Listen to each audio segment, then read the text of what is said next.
Hello friends, আজকে আমরা শিখবো একটা খুব important reversal pattern, inverted head and shoulder pattern. এই প্যাটার্নটা স্টক মার্কেটে ট্রেডিং আর ইনভেস্টিং এর একটা খুব ইউজ করা হয়। বুলিশ ট্রেন্ড আইডেন্টিফাই করতে এটা আমাদের কাজে লাগে। What is inverted head and shoulder pattern? চলুন এই head and shoulder inverted head and shoulder প্যাটার্নটাকে একটু জেনে নিই। Normally head and shoulder pattern হলো একটা বেয়ারিশ রিভার্সাল প্যাটার্ন, বাট যখন সেটা আপসাইড ডাউন হয়, অর্থাৎ ইনভার্টেড হয়, তখন এটাকে বলে ইনভার্টেড হেড এন্ড শোল্ডার। মানে এই যে হেড এন্ড শোল্ডারটা, আমরা শুধু হেড এন্ড শোল্ডারটা যখন দেখি তখন এটা ঠিক এর উল্টোটা হচ্ছে ইনভার্টেড হেড এন্ড শোল্ডার। মানে এটা উপর দিকে ফর্ম হয়, ঠিক আছে, একটা আপ ট্রেন্ডের পরে তৈরি হয়, তারপরে একটা ডাউন ট্রেন্ড চালু হয়, আর এখানে একটা ডাউন ট্রেন্ডের পরে এই ইনভার্টেড হেড এন্ড শোল্ডারটা শুরু হয়, এবং তারপরে এটা ব্রেকআউট দিয়ে একটা আপ ট্রেন্ড চালু হয়। তো এটা একটা রিভার্সাল প্যাটার্ন।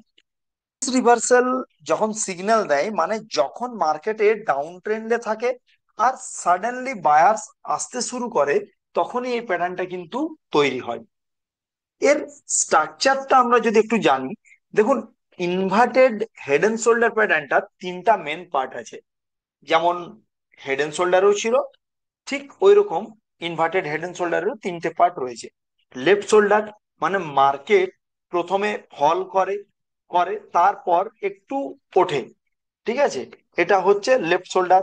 হেড হেডটা কি বলছে, তারপর আরো একটা ডিপ ফল দেয়, এবং এটা সব থেকে ট্রেডের লোয়েস্ট পয়েন্ট হয় এবং তৈরি করে, এবং তারপরেও এটা হলো হেড হেড তৈরি হয়, যেটা আমরা এই চার্টের মধ্যে মাঝে দেখতে পাচ্ছি। মাঝের যেটা একটা রয়েছে, এটা হেড পিকটা রয়েছে। এবং এরপরে রাইট শোল্ডারটা কোনটা বলছে, আবার মার্কেট আরেকবার ফল করে, ঠিক আছে, মার্কেটটা আরেকবার ফল করে করে এবং একটা রাইট শোল্ডার তৈরি করে। তো এটা মানে ফল করে, কিন্তু হেড থেকে কম। দেখুন, দুটো ছোট ছোট, মাঝেরটা শুধু হেড, এ সব থেকে বেশি লোয়ার পয়েন্ট তৈরি করেছে, ঠিক আছে।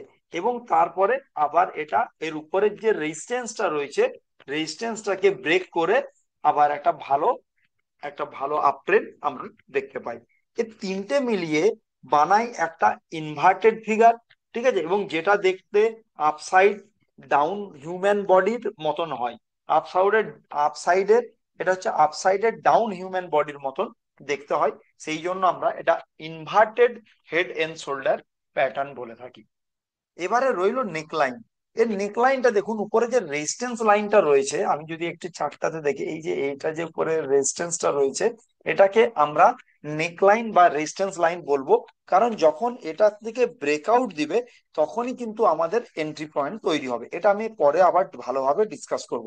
তাহলে নেকলাইন হলো একটা রেজিস্ট্যান্স লাইন, যেটা যেটা কানেক্ট করে লেফট শোল্ডার আর রাইট শোল্ডারের এর হাই হাই থেকে। যেমন দেখুন, এই এই জায়গাটাতে লেফট রাইটের এই পুরো হাইটাকে কানেক্ট করছে একসাথে, কানেক্ট করে আমরা যে রেজিস্ট্যান্স হচ্ছে, এই রেজিস্ট্যান্স লাইন বা আমরা এখানে নেক লাইন বলবো।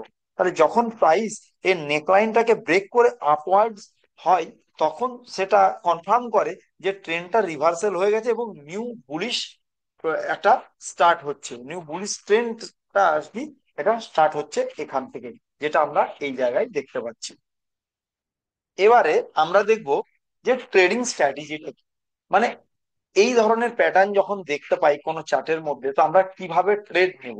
এর মধ্যে আমাদেরকে প্রথমে আমাদেরকে আইডেন্টিফাই করতে হবে যে প্যাটার্নটাকে, যেখানে লেফট শোল্ডার, হেড এবং রাইট শোল্ডার ক্লিয়ারলি দেখা যাচ্ছে কিনা, এটা আমাদেরকে চেক করে নিতে হবে। তারপরে একটা নেকলাইন ড্র করতে হবে হাইকে কানেক্ট করে। মানে আমরা লেফট এবং রাইটের যে হাই গুলো রয়েছে পিকের, এইগুলো আমরা কানেক্ট করে একটা নেকলাইন তৈরি করব। এবং তারপরে যদি নেকলাইনের ব্রেক হয় উইথ গুড ভলিউম, আমরা সবসময় বলি ব্রেকআউটের সময় উইথ ভলিউমটাও আমাদেরকে চেক করে নিতে হবে, তখনই কিন্তু আমরা এখানে এন্ট্রি নেব। মানে এই জায়গাটাতে আমরা জেনারেলি এই জায়গাটাতে আমরা এন্ট্রি নিব। এইবারে আমাদেরকে এন্ট্রি পয়েন্ট আমরা বুঝে গেলাম। এবার আমাদের টার্গেট কি হবে, যে generally distance from head to neckline. মানে এটা আমাদের দেখতে হবে যে এই যে এর যে এইটা যতটা আমাদের ডিস্টেন্স থাকবে নেকলাইন থেকে হেডের সব দিকে লোয়ার লোয়ার যেটা হচ্ছে পয়েন্ট, এবং সেটাই আমাদের এই জায়গাটাতে টার্গেট হবে, এই ততটা ডিস্টেন্স আমাদের টার্গেট হবে। এটা যদি আমাদের এখানে 20 পয়েন্ট হয়, তাহলে এটাও আমাদের 20 পয়েন্ট হয়ে থাকবে। এবং এসএল কোনটা হবে? এসএল হবে রাইট শোল্ডারের লো, মানে এই জায়গাটাতে আমি এইটা নিব আমাদের এসএল, এখানটা স্টপ লস। কারণ আমরা জানি প্রত্যেকেই যখন আমরা কোনো ট্রেড নিই, ওখানে যদি আমাদেরকে রিস্ক ম্যানেজমেন্টটা করতে হয়, তাহলে অবশ্যই যে কোনো ট্রেডের এসএল মেনটেন করা খুবই জরুরি। এবং এখানে আমাদের রাইট শোল্ডারের পিকের নিচে জায়গাটাই হবে আমাদের এসএল। তাহলে আমরা এন্ট্রি এবং টার্গেট এসএল তিনটা কিভাবে সেট করব, একটা যদি আমরা inverted head and shoulder pattern পেয়ে থাকি কোনো চার্টের মধ্যে, এবং এই জায়গায় আমরা কিভাবে বুলিশ মুভমেন্টটা ক্যাপচার করতে পারবো, ঠিক আছে, এইটা আমরা সুন্দরভাবে বুঝে গেলাম। এবারে ধরুন একটা আমরা এখানে একটা কনক্লুশন কি হবে, যে হেড এন্ড শোল্ডার হলো একটা পাওয়ারফুল বুলিশ রিভার্সাল প্যাটার্ন। এটা প্রপারলি ইউজ করলে আপনি অনেকটা অ্যাকুরেট এন্ট্রি পয়েন্ট মানে আপনি পেতে পারেন। আবার রিস্ক ম্যানেজ করতে হলে অবশ্যই এখানে আপনাকে এসএল মেনটেন করা খুবই জরুরি। সবসময় মনে রাখবেন যে প্যাটার্নটা শুধু একটা ইন্ডিকেশন, বাট কনফার্মেশন ছাড়া ট্রেড কখনোই নেওয়া যাবে না। এবং কনফার্মেশন কখন হবে? ভলিউম আর মার্কেট কন্ডিশন অলওয়েজ চেক করা দরকার আমাদের যে কোনো একটা ট্রেড নেওয়ার আগে, যে কোনো ট্রেডে এন্ট্রি নেওয়ার আগে। ভিডিওটা যদি ভালো লাগে লাইক এবং শেয়ার করতে ভুলবেন না। এবং আপনারা যদি আমাদের চ্যানেলে নতুন হন, তো অবশ্যই আমাদের চ্যানেলটা সাবস্ক্রাইব করে রাখবেন এবং কমেন্টসে আমাদেরকে জানান যে নেক্সট ভিডিওটা আপনারা কোন প্যাটার্ন নিয়ে দেখতে চান। Thank you very much. জয় হিন্দ, জয় ভারত।